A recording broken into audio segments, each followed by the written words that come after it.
Okay, well, are we going to have to start it over again? I think it's broken. So, what about this Egyptian theme? Should we have a meeting right now about it? Maybe a writer's meeting?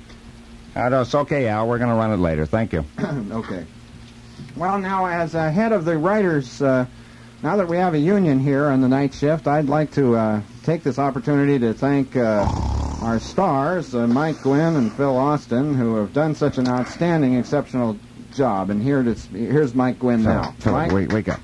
I know you've never met any of the writers here. Yes. I'd like you to meet. This is Angelo Razandanango. Well, hi, guys. And Pete Lefevre and Dick Pete. Stumpmaster. Oh, hi, Speed. How you doing? I want you to know I'm thrilled with your writing. Oh, thank you very much. You know, everything you write looks good. Did you like the Egyptian sketch for this show? I laugh my buns off, you know. Yes, everything is spelled wonderful.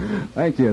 But do you have a complaint? I mean, do you want us to go in another direction, anything like that? Let me say this, and let me make this perfectly clear, that last night when I dreamed of a show that I would love to hear, a show that if I were one of the unfortunate Hollywood Night Shift listeners, a show that I would love to hear, I had this for a dream.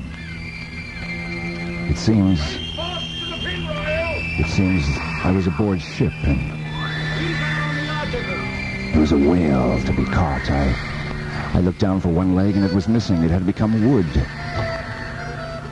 wasn't anything I could do about it. I found myself in a South Sea adventure, boys. I found myself like Lord Jim, dressed in white, long, flowing, Pedro Tour-esque, with long hair. The clasped was round to the bells. And garden the tail at the helm. Private lamp on the ship would creep me to sleep, and I would dream of everybody. And I would think my life, where have I been? Where was I? I've lived on the Nile. I've been a slave for cocaine. I worked for a living in the Old West, and now aboard ship somewhere in the South Seas. I knew that love must somewhere be for me. That's a dream I had, boys. I had a dream. I would love you to write me that dream. Because, you see, each and every one just wants to fall in love. Love and the Hollywood Night Shift. This week, a thrilling new drama. Too Thin, Too Rich.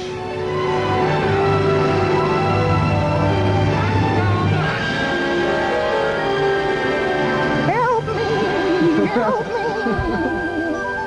She was too small. Oh, baby. Too thin, too beautiful, too You're too rich. small, you're too thin, And there was only one thing wrong with her. There's only one thing wrong with you, baby. Her head, those huge compound eyes, those antennae, her habit of liking to sleep on human feces, her buzzing around crazily around the windows all day long, making that crazy noise and screaming. Help me! Help me! Where's Vincent Price when I need him? Help me! Tossing and turning, I knew this is what writing was really about. How could I explain this to writers? They were too busy thinking. I was having the experience. It was a dream I had, boys. I hope you don't think I'm mad, but it's something that I'd like to find myself in for the show, if you know what I mean, boys. Edward Asner in his most famous role, an editor torn by doubt and decision. Which way would he tell the writers to go on this movie? Would it be for plush romance? Capucine? Oh, Edward, I really love you. I really do. When you stand next to the calla lilies like that, I think I shall have an experience most religious, most ecstatic.